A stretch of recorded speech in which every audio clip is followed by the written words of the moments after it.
Welcome back to part two. So I mentioned before about this issue of why Indigenous people may have mistrust in the system. Now, I could start with some information about the colonial project, and I will move back to that. But I want to talk a little bit about what happens in terms of that process of repatriation as well, and even the process that you may have heard talked about recently of reparation. So I'll start with talking about my own journey through this, and I do that mostly so that I can give some examples of it that I know that I have authority over saying, but also to give an insight into the lived experience of going through the process of thinking about reparations and repatriation in particular. Now, they're two separate things. Repatriation is often framed as the return of items, including bodies, to communities from, for instance, museums or other collections. Now, it won't surprise you to hear that universities were some of the, or maybe it will, that universities were some of the main places that actually held the bodies of our ancestors. And they held bodies for a range of reasons, reported reasons. One was curiosity. So there was this notion of our bodies being different to the bodies of the colonizer. And so in colonial museums, and I mean historically up until quite recently, bodies were held to show difference. And they were held also as a means of ownership, of declaring a right to maintain a collection that included the bodies of our ancestors. Some of these bodies famously, and I'll link some grey literature for you to read, so some reporting on this for you to read. Some of them had, their bodies had been removed from funerary processes in the middle of the practice occurring. So famously, we have a number of large collections that had taken bodies out of fires, funeral pyres. Now, as you can imagine, this is pretty horrific. I think almost in any context this is horrific. And I want to talk about the context of the horrific a bit later on when we come to talking about the Human Tissue Act and NAGPRA in a bit more detail. This idea that bodies can be held in a collection somewhere, maybe over the other side of the world, and that they don't belong with their own community is something that's been challenged by Aboriginal and Torres Strait Islander people and other Indigenous people across the world for a very long time. As long as people have been stealing the bodies, they've been making complaints about it.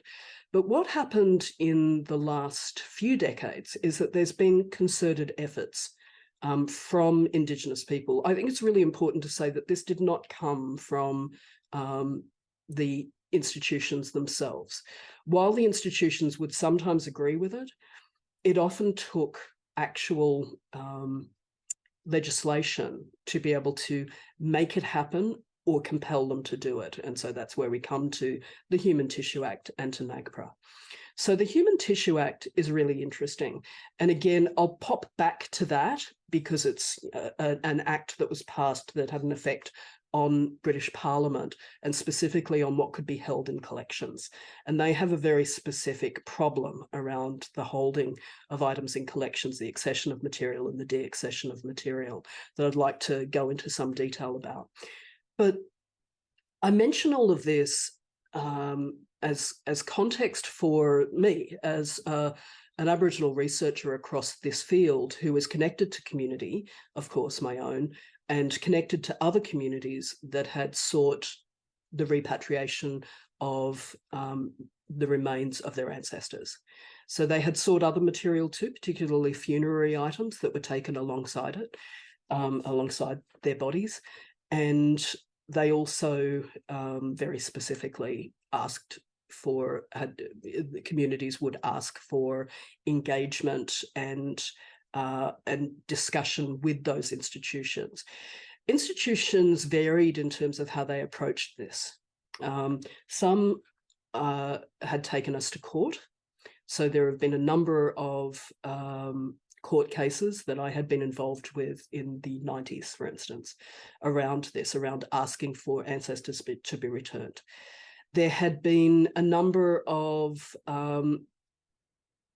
legal processes that weren't being taken to court, basically, that were a process of finding mutual ground, finding agreement. And of course, this is very difficult when actually what you're asking for is the return of your grandparents' bodies, you know, and the institution saying, no, sorry, they're ours. Now, this was all within the backdrop of some work that happened that was absolutely also done by Indigenous people, not done by institutions. And that was an increasing dis-ease in the general population for seeing bodies on display, particularly Indigenous bodies. We had talked about this in the media. There had been enough of a discussion around this, particularly across the 90s and the early 2000s, that it started to become pretty unacceptable to be displaying some of those bodies. And this is a very interesting point when we come to considering the National Museum of the American Indian and its relationship to the Smithsonian Institute and its museums, particularly the Natural History Museum that's a part of the Smithsonian. Why it's interesting in that context is that it was very informed by NAGPRA. Native American Graves Repatriation Act is this Protection and Repatriation Act, sorry, is this incredible piece of both legislation, but also broader consultation document that sets out not just the rules and requirements within the nation state of the United States, specifically on how they hold within their collections, but it also has some measure of outreach in its consultation about what you can possibly engage with, who you can engage with, and how you can hold collections that exist outside of that nation state as well. So that, in other words, somewhere like the any of the museums of the Smithsonian, how can they hold collections that belong to other Indigenous people from around the world? And what responsibility do they have? And this is what's compelled by NAGPRA, you'll see the link to it here, is, you know, is to understand what they need to do. And the answer of what they need to do beyond the site of, you know, the United States is not much. But what they're provided with information to do actually transforms how a lot of these institutions do deal with the bodies and funerary items and, you know, graves space as well within the nation states, or those actual graves that still exist, how they need to be treated. And so it extends beyond, and it extends beyond because there was a lot of information provided. Now, it won't surprise you to hear that it was the National Museum of the American Indian that really set up the basis for the NAGPRA legislation. They did all the work on it, but they also did something really important out of it. There was funding that was made available.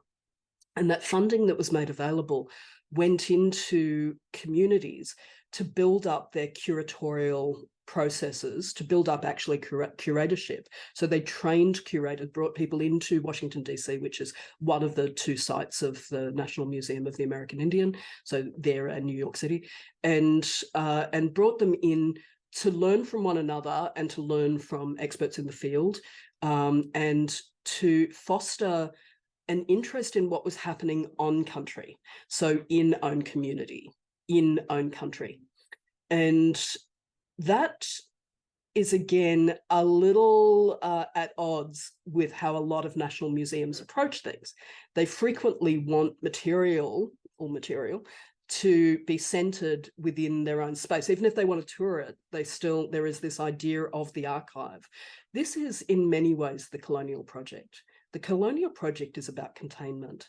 It's about knowing, so we use the term colonial project as a way to understand that this is an ongoing process, that colonization didn't happen here a few hundred years ago and then stop. We continue as Aboriginal and Torres Strait Islander people in this continent to be colonial subjects.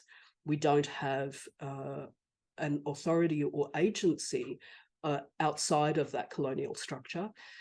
But we also talk about the colonial project in this other way that I think is really important. And that's to talk about what it needs to do as an institutionalized idea. So part of that is to contain, to name, to frame, to come up with categories. And it's often very reductive. Those categories are based on what people know and what people believe. So it's like when I said before about you approaching consultation as though you're the center of it.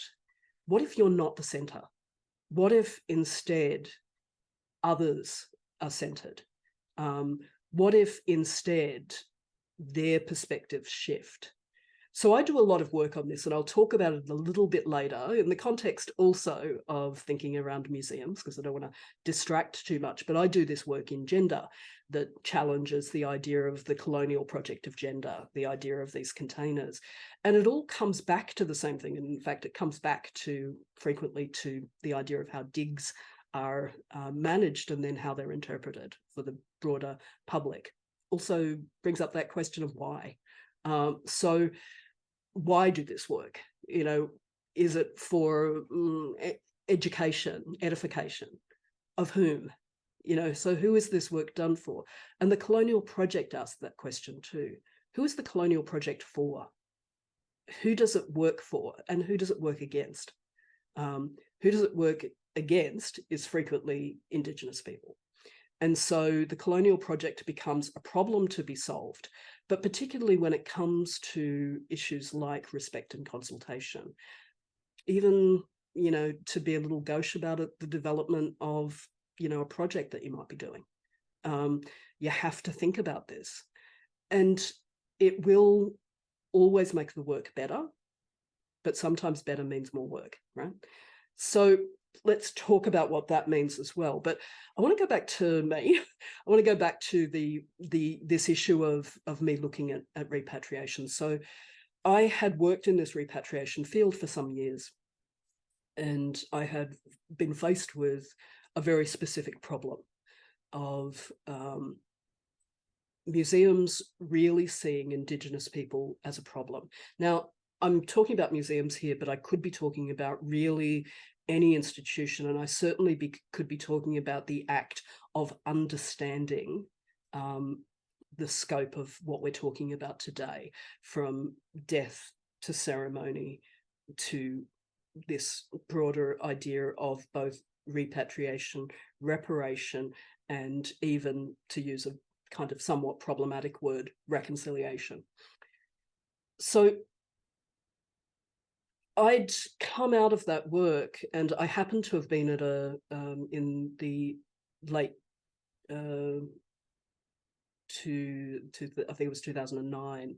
I was at a conference in the US, and I'd just been presenting at a major university there, and I'd taken a break and gone over to the museum. It was a museum that we'd had an ongoing problematic relationship with. That's me and a community that I was working with in Australia. And I had led with a very specific set of issues, and that's what that they hadn't very well managed to understand what material that they had. So they had a lot of, this was a university museum, they had a lot of opportunity for students to come in and do some work. US institutions, a lot of that happens. And They hadn't really gone beyond some of their artifacts listing as East Coast. And what we had no idea about, even though NAGPRA was starting to come into play, we had no idea whether they actually held any bodies, because they didn't release any of that information. And we knew that what they did have on display was pretty badly understood by them or noted for the general public. So the wall text was very, very limited and largely inaccurate. So we'd gone there initially in this process of asking, and we'd gone through a very, complex set of discussions, and they were very resistant. So anyway, then fast forward to 2009, I walk into this museum just to have a break. And as I walk in the front door, their lead curator sees me and runs out the back door.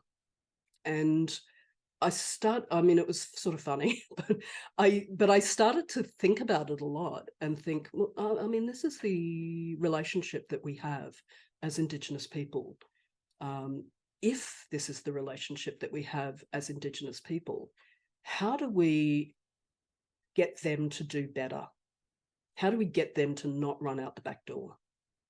So this isn't about a touchy-feely approach, even though I might have framed it that way. I'd set up a research project on the basis of this happening that was about understanding what museums do well.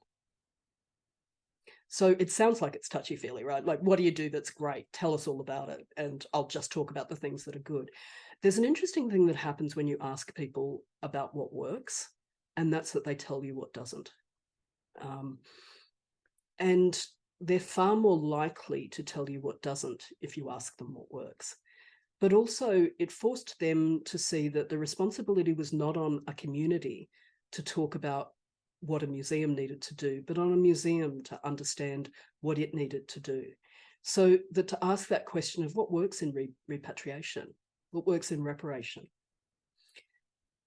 So the difference between repatriation and reparation is complex.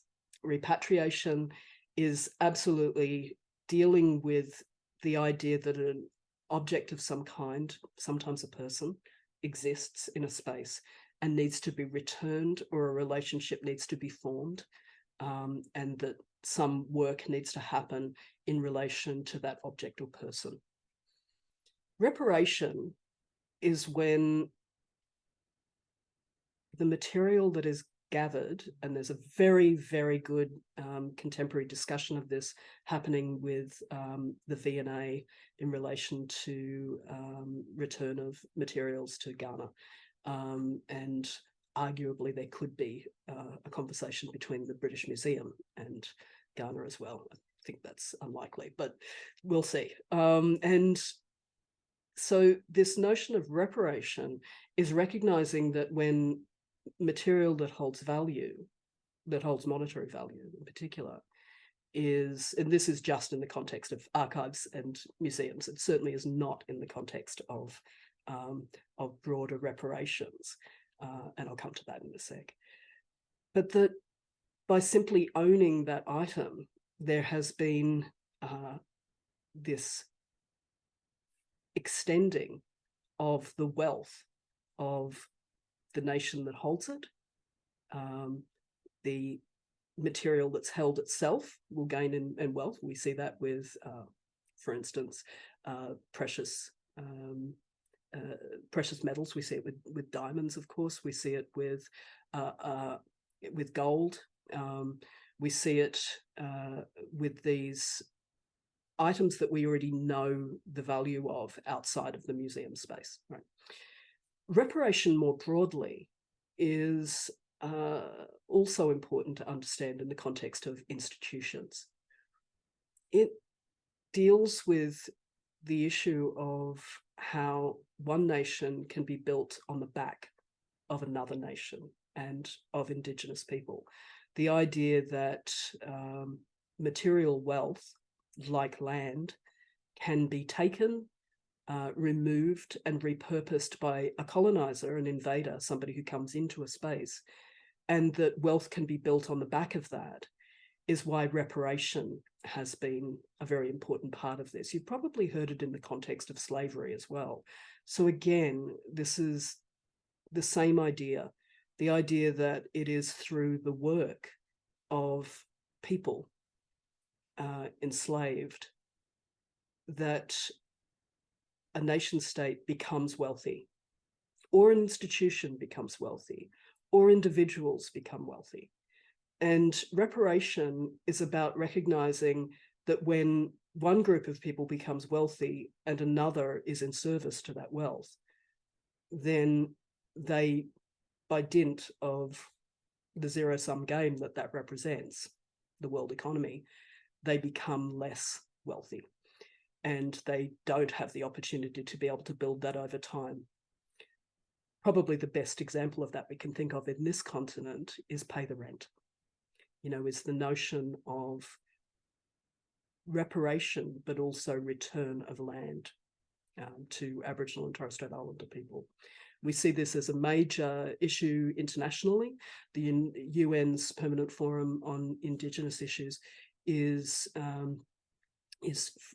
has frequently as its centre and central point land and land ownership, and also land being taken. And the idea that equates one of the measures of wealth. But that can be very confusing as well when it comes to those of us who are working in a space like the museum space, where there's a very easy misdirect that can happen to say, well, we can't do anything about that. We have this collection. There's not much we can do about return and repatriation. And that's where we come to both the compelling nature of the work of NAGPRA, of this idea of protecting graves, this idea of returning, this idea that there's an action plan that can help places do this, and that will make the whole sector better. Like, of course it'll make the lives of Aboriginal and Torres Strait Islander people or Indigenous people better, Indigenous people in the context of North America, or Turtle Island as we call it. But this isn't about what happens on Turtle Island. This is really about what happens everywhere in terms of this notion of reparation. And it's people on Turtle Island who've said, that's great for us. What are you doing outside of that? And of course, I mentioned before that people were trained up. Now, one of the important tools is that process of training, that people were trained up to work in this field and to see it as a field that Indigenous people could inhabit, and that it wasn't just going to be a nightmare or disheartening, or this idea that museums are scary and dangerous places for Indigenous people, they hold our bodies, is challenged, was a huge turning point in better representation. It was a huge turning point in more museums. It was a really big turning point in the engagement with the community, with the rest of the community. Yeah. And I can't tell you how important that process has been. And it wasn't, I think it was absolutely understood by the architects of NAGPRA that this would happen. But I think it shouldn't be a surprise that this centering of First Nations perspectives is part of the work that Terry Janke has done, who has worked very extensively on how this might happen here. And I urge you actually to read all of her work. It's available on her website. There is remarkable work, particularly on how, one of the things that we're talking about here is ceremony, and understanding the importance of intangible cultural heritage, and why intangible cultural heritage became a marker for understanding what needs to be protected that hasn't otherwise. So again, intangible cultural heritage speaks back to ceremony, but it's not automatically available. So it's not an idea that because this exists and because you can protect intangible cultural heritage, like I'll give you some examples of it: dance, plants, um, this idea of what we've always seen as ephemeral work. So that idea of practice, that's why dance is part of that. Music, so this exists as some tangible form as secondary documentation, but it's intangible too in terms of how it's transmitted, who gets to do that transmission. And in order to understand ceremony, that idea of owning ceremony is often the problem that we have as researchers. We're asked to write it down. And as a researcher who writes, that means that my name gets attached to that intangible cultural heritage. And when someone cites it, it says O'Sullivan. It doesn't say the community. It doesn't say. Now, there are strategies for this. In fact, I point you towards APA 7, but and even the Australian government guidelines, which are required to be used for some of the work that we do across the public sphere in Australia. So again, there are ways that you can comply and understand and do a bit of that work, and there's ways that you can ignore it. And I would suggest that, not ignoring it. So I'm going to go back now to the Human Tissue Act. It was set up for a very strange reason that had nothing to do with museums. And it's important to understand that when you understand the scope of what and who can be included in it. So for many decades, there had been a push to have the repatriation of human remains from the UK back to this continent. It had happened internationally in other contexts as well. And it wasn't just human remains, but initially that was absolutely a focus. So it's important, even though we see now that we talk about items that aren't people's bodies in a more complex way when it comes to repatriation. At the time that we started talking about this, it was absolutely because our bodies were being shown as examples on display, like circus items, in museums, and that's why. But what we did through that whole process was to say, don't you understand? Ceremony for us means, and always means, a connection back to country. We can't have our ancestors be across the other side of the world without their permission, without the permission of the community.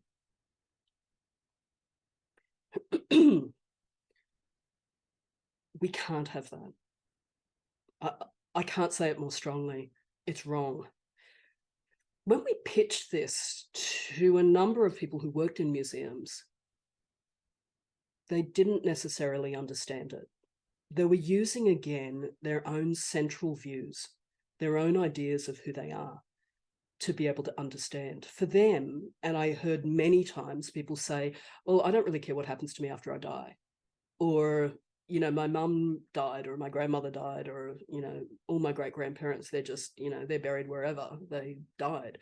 To talk about it as the body isn't the rest of the community. Our bodies are the rest of the community. Our bodies are the rest of the community. Is this true in a pan-Indigenous way? It's complex, it's different. But for the people who were there asking for the return of remains, it was consistent. And that's the really crucial thing, is that division of people going, oh, some communities don't even want the bodies back. Some communities say, that kind of division is incredibly problematic, because if someone's asking for the return of remains, they want the return of remains. So again, there are cultural reasons and ceremonial reasons that do not need to be disclosed to you or anyone else. And this idea of knowing was often how museums made decisions about whether they would return remains, particularly as they began to do it. Now, the Human Tissue Act was really interesting. And by really interesting, I mean, kind of, it's a horrific story. You know, there was a hospital, and we later find out a number of hospitals in the UK. So this is contemporary era, and this is talking about people who live in the UK, right? Nothing to do with museums, nothing to do with Indigenous bodies. What happens with the Human Tissue Act is that a parent of a child, a baby who dies, realizes that even though they didn't approve it, the organs from their baby are harvested by the hospital.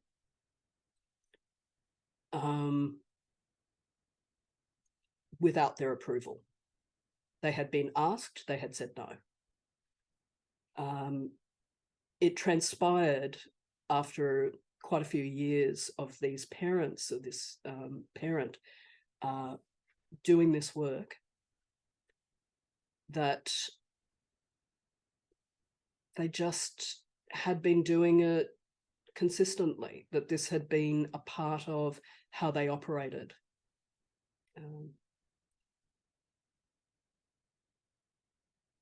They had processes in place that said that they needed to request approval, but it wasn't actually written into legislation, believe it or not. So the Human Tissue Act was formed to ensure that it couldn't happen, that this couldn't happen, that approval was required, and that if it wasn't provided, that the remains of the child, adult, baby, whoever, would not be held by the institution. Again, in the UK, institutions become very contained in this way. There are certain acts that require them to maintain. We have that here too, though the jurisdictions operate very differently here, it has to be said. So at any rate, this process was absolutely devastating. When it was presented to the general public in the UK, they were horrified by it. I can't believe that you did this to someone's baby, or actually anyone, that you've asked this question and you've gone ahead and done it anyway. And there was a public outcry, including, I would argue, from the kinds of curators who said, I don't care what happens to me after I die. Now, what was interesting about the Act is that it extends 100 years. So it means that if bodies are contained within UK institutions within 100 years of the moment that anything is happening to that body, then they have the same sets of responsibilities that they have in the hospital setting. So this suddenly meant that the repatriation was possible. Now, what's interesting about this is that repatriation was actually impossible before that. Now, yes, it was only 100 years. However, when you set legislation like this, it starts a process of change that allows it to extend beyond that. And that's exactly what happened in this instance. So just like NAGPRA started to move outside of its own jurisdiction, because there started to be a range of complex discussions around what's Canada, what's the US at one particular point, what's Mexico, what's the US at one particular point. There started to be these discussions also in terms of, if this is horrifying now, maybe it's always been horrifying. But what also might horrify you is that if they'd only kept to the 100 years, they would still have a massive amount of bodies. So the Human Tissue Act allowed deaccession. So we talk about accession and deaccession in the context of museum collections or collections generally. So it allowed the removal of that item back to another place. And deaccession and accession are really interesting problems in the UK. And in fact, there was a very interesting finding out of my research. I'd gone to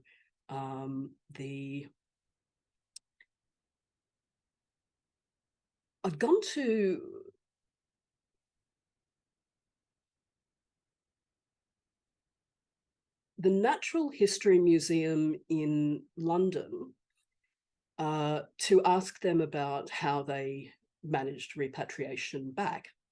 And I was thinking that they were going to tell me some of their processes of how they would manage it in terms of colonized countries.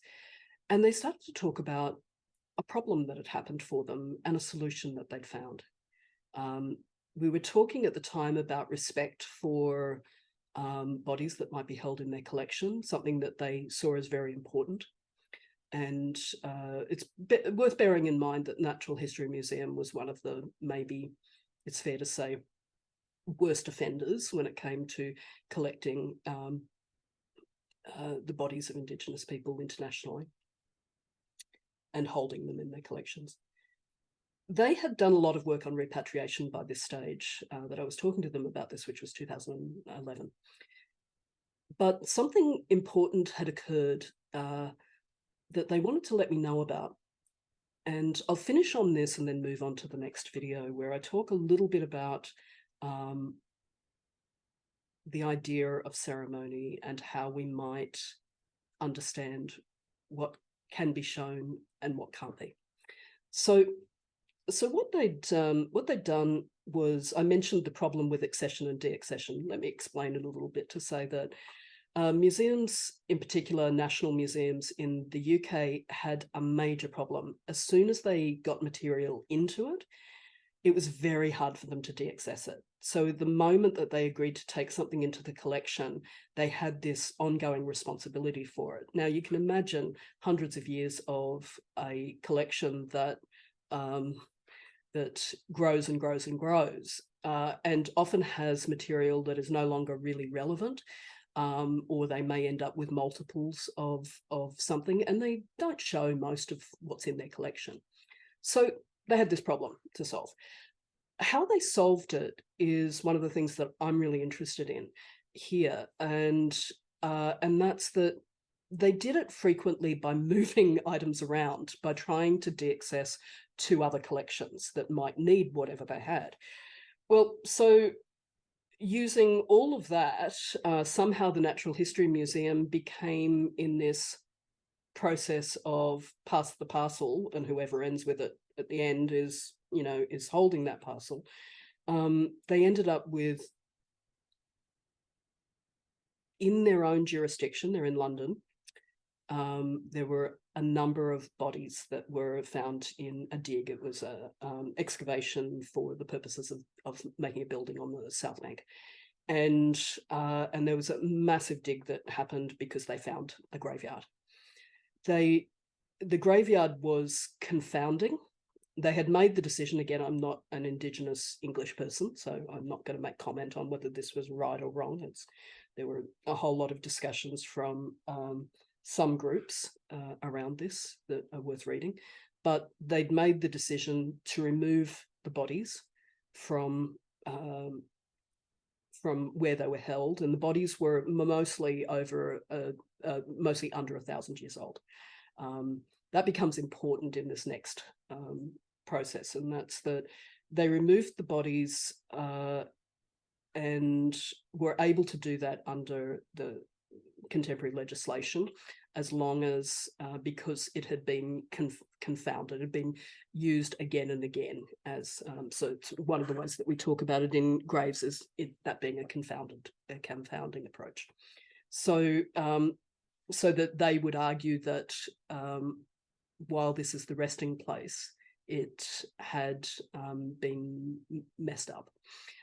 So anyway, they end up with a number of these bodies in their museum, but before they take them in, they asked for a consecration of the site. So they asked to consecrate the Natural History Museum, the particular site that the bodies would be held, knowing that they were likely not to be deaccessed, or if they were, they would go into be reburied, which may have occurred, they hoped. They did this on the basis of the consultations that they'd held with Indigenous communities from other places that had come in and said, while our ancestors are here, we need to smoke the place. We need to find a way to make this a safer place for these bodies. Sometimes you need to have a person there with them at all times, that we make sure that the bodies are being treated respectfully. So all of the things that do that, and they're complex and varied depending on the community, of course. So that's where we were with this, and their solution was to follow that path, was to take that on board and to say, what if we consecrated this in all the ways that we can? So they did it in a number of ways. They did it through Christianity, and they did it through a pagan process as well. And I think there was an absolute power in that, because it forced them to think about those people, not as objects. When I come back, we'll talk a little about this issue of ceremony and how we do and don't have a right to know. Thanks.